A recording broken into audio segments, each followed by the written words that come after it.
Hello friends, system maintenance के lecture number 24 में आपका स्वागत है। आज के लेक्चर में हम लोग डिस्कशन करने जा रहे हैं डिस्प्ले एडाप्टर। हम जानते हैं कि हमारे कंप्यूटर में जो भी डेटा की प्रोसेसिंग होती है उस प्रोसेसिंग को हमें मॉनिटर पर सेंड करना होता है या प्रिंटर पर हार्ड कॉपी के लिए भेजना होता है। अब प्रिंटर या मॉनिटर के डिस्प्ले को हम लोग तो नेचुरल फॉर्म में देखना चाहेंगे। कंप्यूटर के अंदर बाइनरी फॉर्म में डेटा की प्रोसेसिंग हो रही है, लेकिन वो बाइनरी फॉर्म जो इलेक्ट्रॉनिक फॉर्म में डेटा को स्टोर करता है रैम में या हार्ड डिस्क में, उस डेटा को 0-1 के फॉर्म में तो हम डिस्प्ले नहीं चाहते। हम चाहते हैं कि हमारे नेचुरल जो प्रेफरेंस हैं, नेचुरल लैंग्वेज है, उसमें कन्वर्ट करके डेटा को डिस्प्ले किया जाए। जैसा कि फिजिकल वर्ल्ड में हमने कीबोर्ड से एंट्री की है, हमको तो वैसा डेटा चाहिए। ये अलग बात है कि कंप्यूटर उस डेटा को पहले डिजिटल फॉर्म में कन्वर्ट करता है, उसके बाद डिजिटल फॉर्म में प्रोसेस करता है। प्रोसेस करने के बाद फिर से उसका रिवर्स ट्रांसलेशन की ज़रूरत पड़ेगी ताकि हम नेचुरल फॉर्म में डेटा को देख सकें। तो नेचुरल फॉर्म में डेटा को देखना क्या उतना आसान है? क्या हम उतना आसानी से कर पाएंगे? तो इस काम को करने के लिए हमको एक इलेक्ट्रॉनिक सर्किट की ज़रूरत होती है जो इलेक्ट्रॉनिक फॉर्म के डेटा को कन्वर्ट करके इलेक्ट्रिकल सिग्नल के फॉर्म में बदलेगा। गौर से सुन लीजिए, डिजिटल जो बाइनरी कोड है, आस्काई कोड है और ABCDIC कोड है, उस कोड को फाइनली हम इलेक्ट्रॉनिक फॉर्म में बदलते हैं और उस इलेक्ट्रॉनिक फॉर्म के आधार पर कैरेक्टर को या जो भी इंफॉर्मेशन डिस्प्ले करना उसको कंप्यूटर मॉनिटर के स्क्रीन पर फॉर्म करते हैं, डिज़ाइन करते हैं। तो हॉरिजॉन्टल या वर्टिकल पोजीशन के आधार पर डेटा को प्रोसेस करके हम डिस्प्ले के फॉर्म में लाते हैं ताकि एक आम यूजर जिसको डिजिटल के अंदर के इलेक्ट्रॉनिक सिस्टम से कोई मतलब नहीं है, जिसको डिजिटल सिस्टम से मतलब नहीं है, माइक्रो प्रोसेसर के वर्किंग प्रिंसिपल से मतलब नहीं है, वो सीधे सीधे फिजिकल वर्ल्ड से के में दिए गए इंस्ट्रक्शन के आउटपुट को फिजिकल वर्ल्ड के फॉर्म में देखना चाहता है। यूजर को इस बात से कोई मतलब नहीं है कि कंप्यूटर के अंदर कौन से चिप लगे हुए हैं, क्या काम हो रहा है, कैसे प्रोसेसिंग हो रही है, चिप का वर्ड लेंथ क्या है, किस स्पीड से काम करेगा, उसके और भी टेक्निकल डिटेल्स क्या हैं, इससे मतलब नहीं है। तो इस काम को पूरा करने में डिस्प्ले एडाप्टर का बहुत बड़ा रोल होता है। विदाउट डिस्प्ले एडाप्टर एक्चुअल में जो मॉनिटर हम रखते हैं वो तो एक स्क्रीन है, उसके अंदर जो एक्चुअल पावर है वो डिस्प्ले एडाप्टर का पावर है। डिस्प्ले एडाप्टर ही वो एक्टिविटी परफॉर्म करता है जिसके कारण डिजिटल इन्फॉर्मेशन हमारे कंप्यूटर के डिस्प्ले स्क्रीन तक दिखता है। तो ज़रा सा देखें कि इस डिस्प्ले एडाप्टर के अंदर क्या क्या होता है, कैसे काम करता है। तो हम जानते हैं, जैसे देखिए हमने यहाँ बना रखा है, हमारे कंप्यूटर के अंदर है प्रोसेसर और ये प्रोसेसर ही प्रोसेस करेगा। अब इसमें हम कंप्यूटर के डिटेल की बात नहीं कर रहे हैं कि ये रैम से आएगा या हार्ड डिस्क से आएगा, जहाँ भी आएगा प्रोसेसिंग के बाद ये डिजिटल सिग्नल यहाँ से मल्टीप्लेक्सर को जाएगा और यहाँ से ट्रांससीवर के थ्रू रैम मेमोरी में। अगर आप गौर से देखें तो इस मॉनिटर के बाद अगला रोल है हमारे इस रैम मेमोरी का, और इस रैम मेमोरी में हम स्टोर करते हैं अपने डेटा को। तो इस फॉर्म में, इस फॉर्मेशन में हम रखते हैं। देखिए यहाँ पर हम क्या करते हैं, 0-1। आप इस तरह से आप समझ लें कि हमारा जो भी डेटा है ये 0 है, 2 है, 4 है, 6 है, 8 है, इस तरह से होगा। और यहाँ पर इसके पैरेलल में अगर हम चले जाएं तो हमारा डेटा है इधर 1, 3, 5, 7, 9 और ये है हमारा रैम। तो रैम मेमोरी में यहाँ पे होता है डेटा और इसके बगल में होता है एट्रीब्यूट। एट्रीब्यूट के विषय में पिछले डिस्कशन में हम लोगों ने बताया था कि मान लेते हैं कोई डेटा है A। ये डेटा जो है इसका एक आस्काई कोड है 10000001, ये है आस्काई कोड 1 का, अरे इसका A का।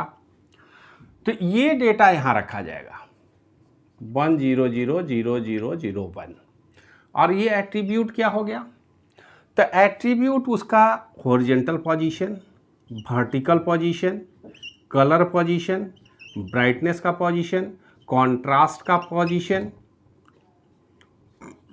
ये जो सारे इंफॉर्मेशन हैं, ये सारे इंफॉर्मेशन ही उसके एप्रोप्रिएट एट्रीब्यूट हैं कि स्क्रीन पर जो भी डिस्प्ले हमें करना है उस स्क्रीन पर हमको कहाँ डिस्प्ले करना, पोजीशन तो होना चाहिए। तो ऊपर से नीचे के किस लाइन में होगा, ये हॉरिजेंटल पर बताएगा, अरे वर्टिकल बताएगा, हॉरिजेंटल लेफ्ट टू राइट में कहाँ होगा, मतलब अगर यहाँ पर हम लिखें ए तो यहाँ से यहाँ जो पोजीशन होगा ये हॉरिजेंटल के द्वारा कंट्रोल होगा, ऊपर से नीचे तक का जो पोजीशन है ये वर्टिकल के द्वारा बताया जाएगा। तो ये सारे इंफॉर्मेशन तो ए ही है, इसके साथ इसके फॉन्ट की भी हम बात करते हैं, वो किस राइटिंग मोड में किस फॉन्ट में डिस्प्ले होगा, क्योंकि अब जैसे वर्ड वगैरह में आप काम करते हैं तो आप जानते हैं उसका साइज़ क्या होगा, फॉन्ट के साथ उसका साइज़ भी होता है, अलग अलग फॉन्ट होते हैं, अलग अलग डिज़ाइन से एक को प्लेस करते हैं, लेकिन कोड तो कंप्यूटर के अंदर एक का नहीं बदलेगा, एक का कोड वही होगा, लेकिन इसको डिस्प्ले करने में कितना लेफ़्ट राइट मूव करना है, क्या करना है, उसके पोजीशन को शिफ्ट करना है, ये सारे इन्फॉर्मेशन इसके एट्रीब्यूट हैं। तो देखिए यहाँ पर रैम में हमने इवन और ऑड पोजीशन इसीलिए दिखा रखा है कि इवन पोजीशन में तो हम डेटा को रखते हैं और ऑड पोजीशन में उसके एट्रीब्यूट को रखते हैं। अगर यहाँ पर हम सबसे सिंपल बात करते हैं तो 7 बिट डेटा की बात हो रही है, 7 बिट ही एट्रीब्यूट की बात करते हैं। ऐसा नहीं कि डिस्प्ले एडाप्टर 7 बिट का में ही होता है, तो 16 बिट का भी होगा। तो 16 बिट में क्या होगा, 16 बिट डेटा के लिए रखेंगे, 16 बिट एट्रीब्यूट के लिए रखेंगे। जैसे जैसे हमारा बढ़ता चला जाएगा रिक्वायरमेंट, वैसे वैसे डिस्प्ले एडाप्टर में इस रैम की कैपेसिटी को हम बढ़ाएंगे, वैल्यू को भी बढ़ाएंगे। हम जानते हैं ग्राफिक्स कार्ड हम बनाते हैं, ग्राफिक्स कार्ड में बहुत सारे कलर एट्रीब्यूट की बात होती है, तो कलर के लिए ही केवल 16 बिट का इस्तेमाल आज के डेट में हम 32 बिट का इस्तेमाल करते हैं। तो आप सोचिए उनका एट्रीब्यूट कितना बड़ा होगा। तो हमारे साथ अब इंफॉर्मेशन जो डिजिटल है उसमें दो बातें हैं, पहला तो कैरेक्टर सेट या नंबर हो, अल्फा न्यूमेरिक कोड हो, जिसके लिए आस्काई कोड हम जनरेट करते हैं, और दूसरा उसके एट्रीब्यूट। तो यहाँ पर दोनों आ गए। अब इस एट्रीब्यूट को देखिए हम सीधे वीडियो प्रोसेस लॉजिक में भेज दे रहे हैं, क्योंकि एट्रीब्यूट से आपको कोई प्रोसेसिंग ज़्यादा करनी नहीं है। अब पोजीशन में क्या शिफ्ट होगा, जो पोजीशन है फिक्स है, हॉरिजेंटल पोजीशन हो, वर्टिकल पोजीशन हो, उसका कलर हो, फॉन्ट हो, फॉन्ट की साइज हो, उसमें तो कोई बदलाव नहीं करेंगे। तो वो सीधे सीधे रैम से हम वीडियो प्रोसेस लॉजिक को भेज देते हैं। यहाँ पर कॉम्प्लेक्सिटी नहीं हो, इसलिए यहाँ पर हमने दिखा रखा है कि यहाँ से चलेगा और यहाँ पे आकर के जुड़ गया। तो एट्रीब्यूट को सीधे वीडियो प्रोसेसर लॉजिक को हमने भेज दिया। अब जो हमारा कैरेक्टर शीट में ये डिजिटल इंफॉर्मेशन है 10000001, अब ये डिस्प्ले किस फॉर्म में होगा, एक ए का फिजिकल अपीयरेंस क्या होगा स्क्रीन पर, तो ये हमको कैरेक्टर जनरेटर रॉम, जिसको हम बोलते हैं डिस्प्ले रॉम, रॉम का बड़ा इंपॉर्टेंस होता है। और एक्चुअल में डिफरेंट फॉन्ट कितने तरह के दिखेंगे ए के, वो इसी फॉन्ट के अंदर सेव किया जाता है। कुछ फॉन्ट तो यहाँ होते हैं और कुछ फॉन्ट एप्लीकेशन अपने साथ लेके आता है। आप वर्ड वगैरह में काम करेंगे देखेंगे सैकड़ों फॉन्ट उसमें हैं, किसी भी कैरेक्टर को आप टाइप कीजिए और उसके फॉन्ट को बदल बदल के देखिए कितने फॉन्ट में डिस्प्ले होता है। तो उसी तरह यहाँ भी कुछ लिमिटेड रेंज ऑफ फॉन्ट होते हैं जो बायोस रॉम या डिस्प्ले रॉम में ऑलरेडी फिक्स किए गए हैं, और यहाँ पर ये फिक्स है, रॉम मेमोरी रीड ओनली, इसमें कुछ चेंज नहीं कर सकते आप, ये मैन्युफैक्चरर ने डिसाइड कर दिया है। यूँ ही हमारे रैम मेमोरी में डेटा आता है 10000001, इस रॉम को पता है कि इसका डिस्प्ले ए के फॉर्मेट में होगा, इस तरह से ये दिखेगा, इसमें कोई चेंज नहीं होगा, ये उसका डिस्प्ले हो गया। ये अलग बात है। अब इसका अलग अलग फॉन्ट होगा तो हर फॉन्ट के लिए अलग अलग ए हम लिख सकते हैं। यहाँ पर इस तरह से ए लिखा जा सकता है, इस तरह से भी ए लिखा जाता है, इस तरह से भी ए हम लिखते हैं। तो ये क्या हो गया, तीन अलग अलग पोजीशन में हमने फॉन्ट को सेट कर लिया और यहाँ से डिस्प्ले कर दिया। अब यहाँ फॉन्ट के एट्रीब्यूट पोजीशन से हम देख लेंगे किस तरह से डिस्प्ले करना है। और ये जो डेटा है जिसको हम कैरेक्टर मैप टेबल भी बोलते हैं, ये character map table bit pattern के रूप में यहाँ से parallel in serial out register आप लोग पढ़े होंगे, आप जानते हैं कि रजिस्टर 4 तरह के होंगे, serial in serial out, serial in parallel out, parallel in serial out, parallel in parallel out. तो यहाँ पर हम पैरेलल इन सीरियल आउट, क्योंकि हमको सिंगल लाइन से भेजना है डेटा को, यहाँ पर तो पैरेलल फॉर्म में है, तो उस बीट पैटर्न को फिर पैरेलल इन सीरियल आउट के थ्रू हम यहाँ भेजते हैं। लेकिन अब केवल डेटा भेज देने से हमारा काम नहीं होने वाला है, हमें अब इस डेटा को कंट्रोल करना है। स्क्रीन पर किस स्पीड से दिखाई जाएगी, किस स्पीड से उसकी प्रोसेसिंग होगी, इस काम को करने के लिए हमने इस डिस्प्ले एडाप्टर पर ऑसिलेटर लगा रखा है। ऑसिलेटर एक तरह का सिग्नल जनरेटर है। ऑसिलेटर का काम क्या है? सिग्नल को जनरेट करना।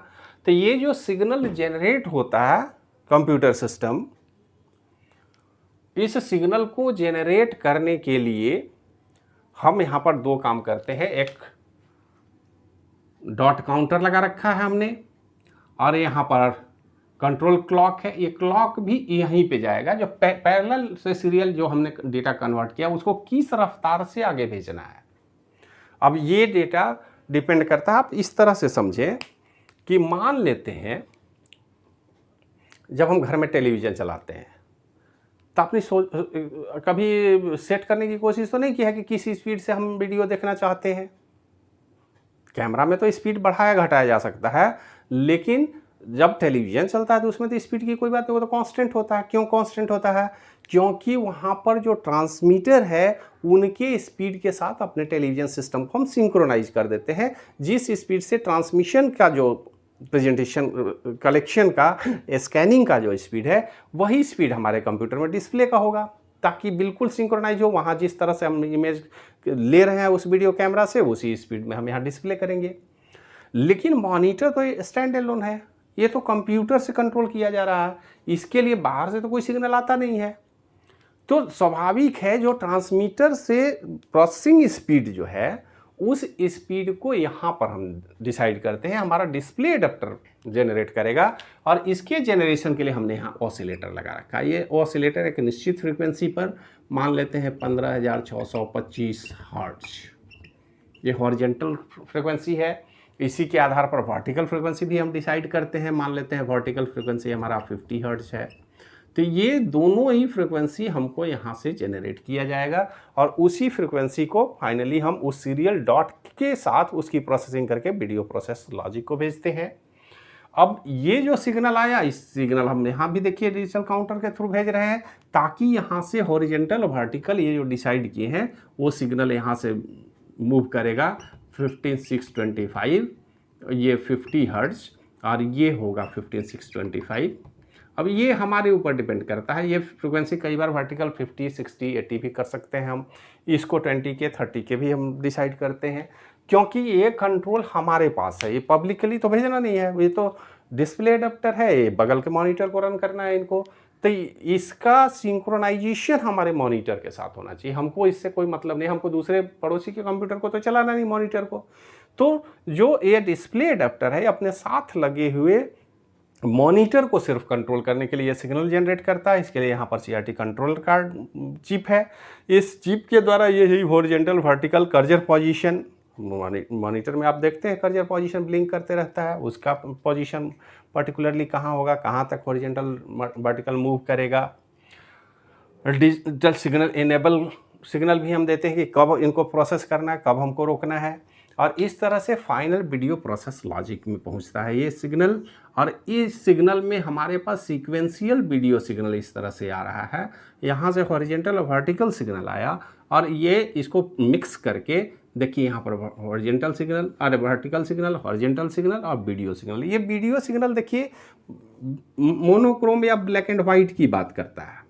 अगर कलर हो तो यहाँ पर हम 3 सिग्नल भेजेंगे वीडियो के लिए, और ये तीनों ही सिग्नल हम जानते हैं कि इनको हम क्या कहते हैं, कलर के केस में R, G और B सिग्नल, और रेड, ग्रीन और ब्लू।